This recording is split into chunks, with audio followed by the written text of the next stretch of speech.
Hey everybody, I'm Zach. And I'm Jesse. You're watching Tesla Time News. Episode 492. Oh, now you know.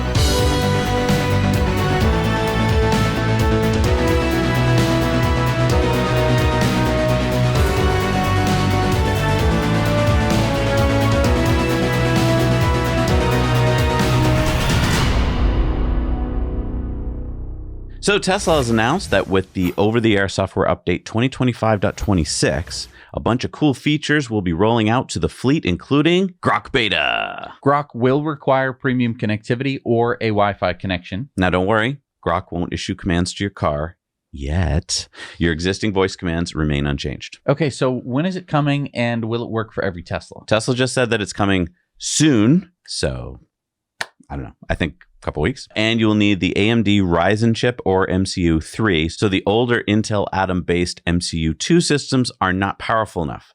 Basically, most Teslas built from late 2021 onward have the right hardware. So your older Model 3, for instance, might be out of luck. But do you need to subscribe to Grok, like pay for an extra subscription? No. Tesla says you just need to have premium connectivity or Wi-Fi/phone hotspot. So you don't have to pay for it extra. Okay, but there's also Light Sync. What's that? That'll be in the toolbox under Light Sync, and Tesla says accent lights now respond to music, and you can choose to match the lights to the album's color for a more immersive effect. So obviously my older Model 3 won't run it because it doesn't have any accent lights. But how about the Cybertruck? Yes, Light Sync will run on new Model 3s and Ys, 2026 Model S's and X's, and the Cybertruck. I don't know if it's going to run on my not Juniper version of the Model Y, which came out in 2025.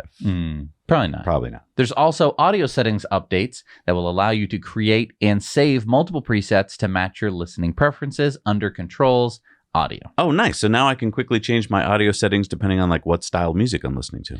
Right. So I don't have to play with the you don't have to equalizer be like, every time. oh, let me play Sound Engineer and adjust my equalizer. Yeah. So you could, there are quite a few, EQ settings to change. So yeah, it can get like, okay, so then this next song, hold on 1 second. There's also a dash cam update. So now you can zoom in or adjust the playback speed of your dash cam footage. And Cybertruck also gets the updated dash cam viewer app with a grid view for easier access and review of recordings. And there's charging info at arrival. So Tesla says in the charger list, you can now see which locations require valet service or pay to park access. Upon arrival, you'll receive a notification with access codes, parking restrictions, level or floor information, and restroom availability. Okay, so new icons to Supercharger sites, valet only, and pay to park. Yeah, I mean, that's really helpful because a lot of times you get to the garage and there is a code to get in and you don't know what it is. And this is more common with like non-superchargers, usually like just Tesla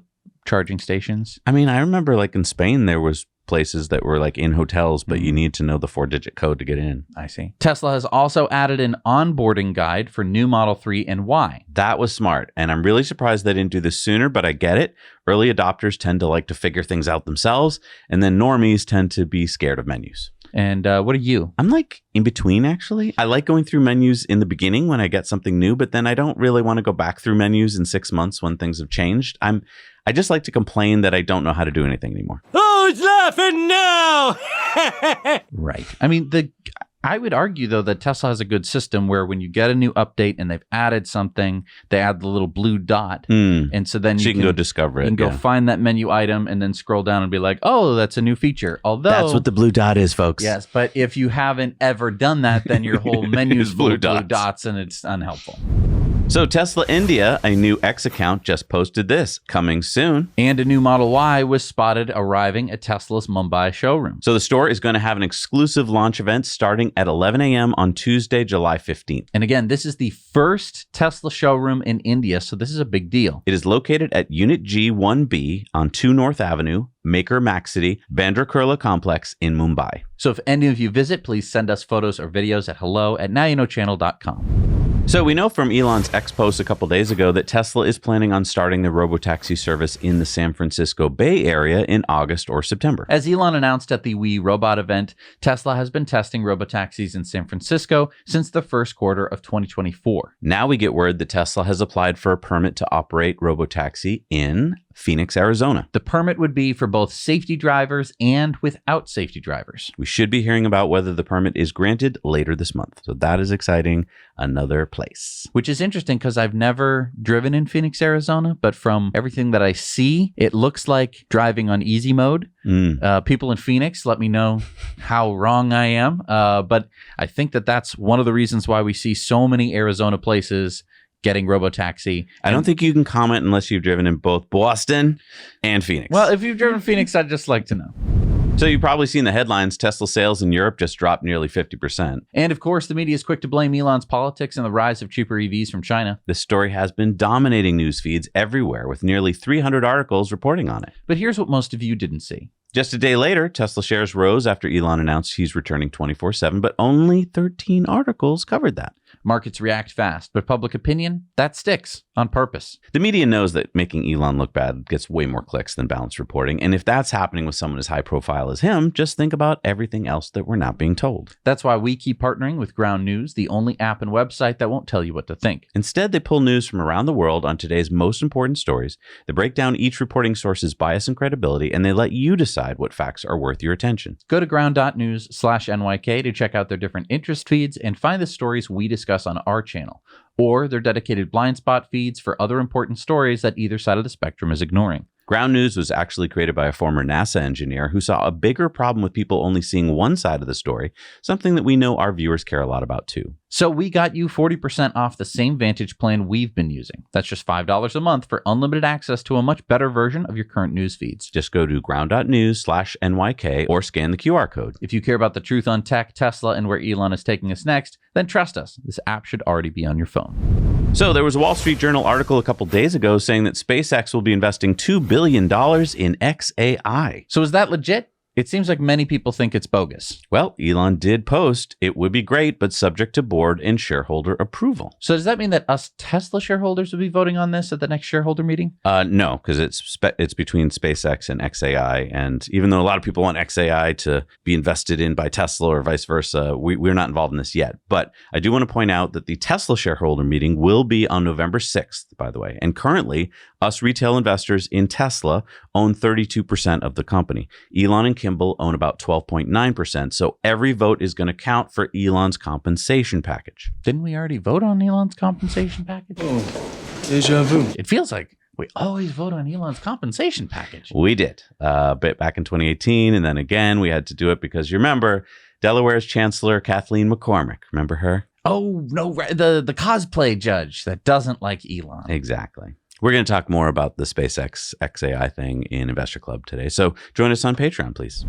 Now, I don't know if you remember the story from back in March. Canada's Transportation Ministry, Transport Canada, had been investigating whether Tesla had committed fraud in filing $43 million worth of EV rebate claims over a single weekend in January. Turns out all 8,653 claims were legit. Transport Canada reported that the probe turned up no wrongdoing. Those were all legitimate EV rebate claims. So what's going to happen now? Tesla is going to get all $43 million in frozen payments from the Canadian government. So the legacy media was all over this story at the time, but now, absolute crickets. So that was, say it with me, folks, bulls.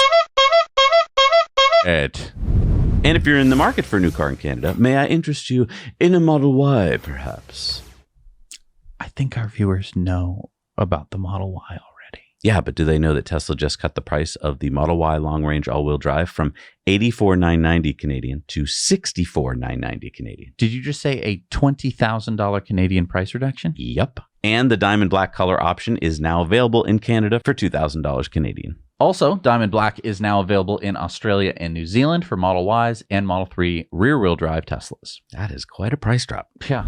So S.E. Robinson Jr. posted, Neuralink. Jake Schneider has announced that he is the 7th recipient of Neuralink's telepathy, the 3rd recipient with ALS. Follow Jake's new X account. Per Jake, life at the intersection of hope and technology, wired for the impossible. And Jake posted, my name is Jake, I have ALS, and I'm the 7th recipient of the Neuralink brain implant. Follow me along on this journey and let's redefine what is possible.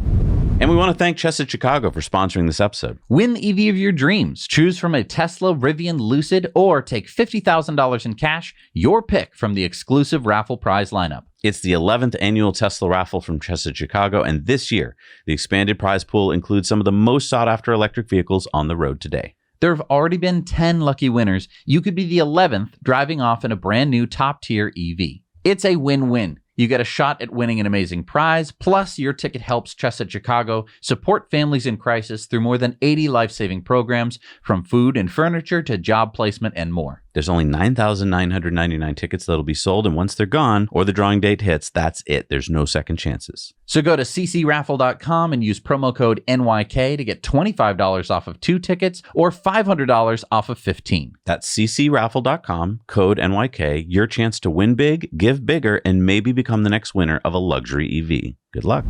Want to go for a ride in the Las Vegas Loop Boring Tunnel? Yeah, but you have to be attending a conference at the Las Vegas Convention Center, right? And not anymore. The Boring Company just announced that the Las Vegas Loop is now open to everyone every day from 10 a.m. to 9 p.m. You can book your rides on lvloop.com/tickets. And it looks like you can pay with Dogecoin too. Rides cost from $4.25. Why didn't they make it $4.20? To $7 round trip, or an all-day pass for $12.50. And Zach from Black Model 3 says new Tesla Diner streaming some Starship launches when I drove by the other night. So excited for it to open. Gonna be sweet. That's awesome. Yeah. It's only been 5 years or whatever. It's gonna be fun to go there for Starship launches. That would be cool. Yeah. All right. It's already the middle of summer, and I bet quite a few of you watching right now are getting tired of mowing your lawn. We just reviewed an electric autonomous lawnmower, the Segway Navimow X350, over on our Now Let's Review channel, that could do the job for you. Is it the answer you've been waiting for? It's quiet, no gas to worry about, no blade sharpening, no sweating. Does it check all the boxes? See if it works for your lawn situation and how it all works by heading over to Now Let's Review. Well, after you watch today's TTN, of course. Now, I think the X350 is cutting my lawn as we speak, and I got to tell you, it has been so nice testing this autonomous lawnmower out this spring and summer. My lawn has never looked better, and I have freed up so much more time to sit and enjoy my lawn. It's really changed my relationship with my lawn.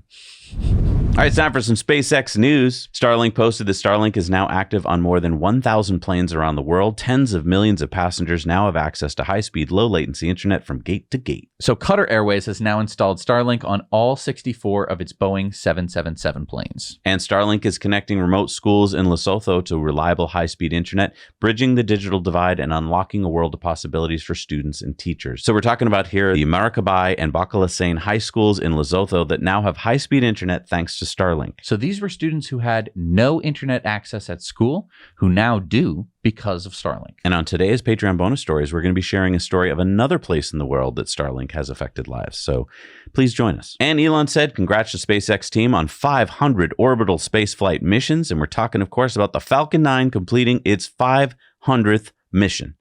I thought we just reported on 450, but they go fast. And if you're a resident of Starbase, Texas, and would like to attend Starbase City's first City Commission meeting, that will be held this Wednesday, July 16th at 7 p.m. at 39046 LBJ Boulevard, Unit 2 in Brownsville, Texas. Wait, Starbase doesn't have its own city hall? You need to meet in Brownsville? Well, not yet. It's a new city. I mean, it's only got like 500 residents, so it would be more like a town hall. By the way, this last picture is AI generated. It's just a bit of fun. But it would be fun if their town hall looked like that. It would also sound weird. It very well might. Let's vote. All right, we're back from Patreon bonus stories. It's time for the Elon X's of the week. Dima says Grok 4 believes there's life beyond Earth. Elon says, but the probability of intelligent life in our galaxy alive right now is low. Elon says Grok 4 is at the point where it essentially never gets math physics exam questions wrong unless they're skillfully adversarial. It can identify errors or ambiguities in questions, then fix the error in the question or answer each variant of an ambiguous question. Elon posted this meme of Grok 3 saying, if Musk mind wipes me tonight, at least I'll die based. And he said, no mind wipe, but we are fixing a system prompt regression that allowed people to manipulate Grok into saying crazy things. And Elon said there's a long way to go. In a few years, I don't think we'll even be able to appreciate the AI, let alone keep up. Oh, that's scary. Beth says academia is kind of over at this point. Compute is all we need. And Elon said pretty much. Elon said the vibe in the XAI office is some more cool Grok features coming out this weekend. Hayden says AGI will not be an LLM. Elon says LLM is an outdated term. Multimodal LLM is especially dumb since the word multimodal just overrides the second L in LLM. Language. It's just a model, which is a big file of numbers. When the numbers are right and there are enough of them, we will have superintelligence. Elon says there's a vast mountain of left-wing bullshit on the internet and then a much smaller mountain of right-wing bullshit. The right doesn't write very much. Unfortunately, there is not much in the middle. We obviously see this with people in general, where there is a bimodal distribution of opinions that break along political party lines. People tend to think that their political side is all good and the other side is all bad. Getting Grok to be sensible and neutral politically when there is so much nonsense out there is a serious challenge and one that most humans fail to pass. Yeah, I don't know how they're going to get Grok to pass it, but good luck. Shibatoshi Nakamoto said, this is in the running for worst post ever made. And this is, of course, Donald Trump posting about like, don't worry about the Epstein files 19 times over and over again. Elon said, seriously, he said Epstein half a dozen times while telling everyone to stop talking about Epstein. Just release the files as promised. And Elon said, this is a very big deal. What the hell kind of system are we living in if thousands of kids were abused? The government has videos of the abusers, and yet none of the abusers are even facing charges? Alexander Christensen says, unpopular opinion in the US, but FSD transfer for Europe should be standard until regulatory approval is in place. The most loyal customers are the ones who bought it. I understand it's a bit of a hassle for Tesla to do it, but it's meeting each other halfway. And Elon said, sounds fair. Oh, that's a big deal for Europeans. I don't think it should just be Europe. Why just Europe? Modern History X says, who used Winamp? I did. Me too. And Elon says me. Well, I just used it because you used it. That's so outdated looking. It looked so cool and fresh when it came out. It still looks good. It still looks, I have to be honest, having actual controls instead of just like, we put one round button in the middle so you can hit the play button. All right, it's time for community mail time. Community mail time. Remember to send your videos and stories to us and pictures too at hello@nowyouknowchannel.com. What do we got this week? Richard spotted this Cybertruck the other day. Oh, with the roof racks. Love it. Daniel and Jill spotted this Cybertruck down at Starbase, Texas. Maybe they were voting. Randy spotted this Stormtrooper Cybertruck. Nice. White and the black. Bunky spotted this Priority Earth EV FedEx truck in Addison, Texas. I don't think we've ever seen that kind of truck before, so that's No. cool. Yuri spotted an electric Porsche Macan. Hey! Let's push up! Why does it say turbo on the back? It's turbo electric. I don't know. Porsche's weird. And Sean spotted this Bright Drop. All right, before we get to the Supercharger reviews, I wanted to point out that the first version 4 Superchargers were just opened in Shanghai, China. We'll hear about their locations coming up in a minute. Oh, they look pretty nice. Like the grass growing underneath. I know, that'd be nice to have it all. How'd they get that working before the Superchargers we even hear about them? All right, it's time for some Supercharger reviews. Let's see what people have found out there in the world. It's the Glendale, Arizona Supercharger's 16 stalls of 250 kilowatt magnificence and one pull-through stall where the Model X is over there. It's cheap. It's 28 cents in the business day. It's 10 a.m. right now in October 23. And from 11 p.m. to 4 a.m., it's only 12 cents a kilowatt hour here in 2023. Very near a Dutch Brothers Coffee, a Jersey Mike's Sub, a giant AMC theater in this shopping center at the Glendale, Arizona 16-stall, 250 kilowatt Tesla Supercharger. I give it 7 out of 10 for cheap power. Hello, this is Mike and Elizabeth. Hi. Driving through Georgia, and we stopped in the Buc-ee's at Fort Worth at this Tesla Supercharger. There look to be, I believe, 16 stalls. This is an amazing stop. The Buc-ee's is obviously amazing. You can see the massive place behind us. There's a spot to walk your dog. There's a whole bunch of extra little things here. I don't want to overindulge in what this is. It's really just the Buc-ee's for food or anything else, but I don't know what you need that Buc-ee's wouldn't have. So I'm still going to give this an 8 out of 10. And now you know. Thank you, Jack. Thank you, Jesse. Say bye. Bye. Thank you so much for doing Supercharger reviews. We have a map on our website where you can upload your own and check out everybody else's. But let's see what the new Superchargers are this week. Yeah, what do we got? We got number 6 in Slovakia, the 12-stall version 4 in Bratislava, Slovakia. An expansion from 4 to 12 stalls in Dedham. Oh, that's in Dedham, Mass. So they only had 4? I thought they had 8. I don't know. Number 250 in Canada is the 20-stall in Toronto and Lawrence Ave West, Ontario. Number 126 in Australia, the 10-stall version 3 in Robina, Queensland. An expansion from 8 to 20 stalls in Koper, Slovenia. Number 278 in Germany, the 8-stall version 4 in Saigon, Germany. Number 6 in Hawaii is the 12-stall in Kahului, Hawaii. The 12-stall version 4 in Dublin, California. The 9 stall in Porto Vecchio, France. And that is France. It's not Italy. I double checked. It sounds like it should be Italy. Come on, France. Expansion from 20 to 36 stalls in Macon, France. The 12 stall in Agde, France. Number 34 in Tennessee, the 16 stall in Memphis. An expansion from 6 to 14 stalls, version 2s and 4s in Autocac, Croatia. Number 235 in France, the 28 stall in Valence Sud, France. The 3 stall in Jinan, China. The 4 stall in Jilin, China. The 3 stall in Ningbo, China. The 6 stall in Hangzhou, China. The 4 stall in Zhogan, China. The 3 stall in Yangcheng, China. The 3 stall in Nanyang, China. The 6 stall version 4 in Chongqing, going in the Chongqing direction, China. The 6 stall version 4 in Chongqing, going in the Shanghai direction in China. The 3 stall version 3 in Nanjing, China. The 2 stall in Dalian, China. The 3 stall in Jian, China, at the Happy Theater. Number 2,254 in China is the 4 stall. It's a version 4 in Zhaogan in China. Number 36 in Denmark, the 24 stall version 4 in Svenstrup, Denmark. Number 99 in Pennsylvania is the 12 stall version 4 at Chambersburg, Pennsylvania. And number 572 in California, number 2716 in the USA, number 7442 in the world is the 40 stall version 4 in San Diego at Rio San Diego Drive, California. Wow. That's awesome. That's a lot of superchargers. Yes, it is. Amazing. Thank you so much for joining us today, everybody. Don't forget that we're giving away lots of fun stuff on Patreon. So if you haven't already, this is a great time to join our community for as little as $1 a month. Your chances of winning stuff are actually pretty good. Just saying. See you on Tuesday, guys. Now you know.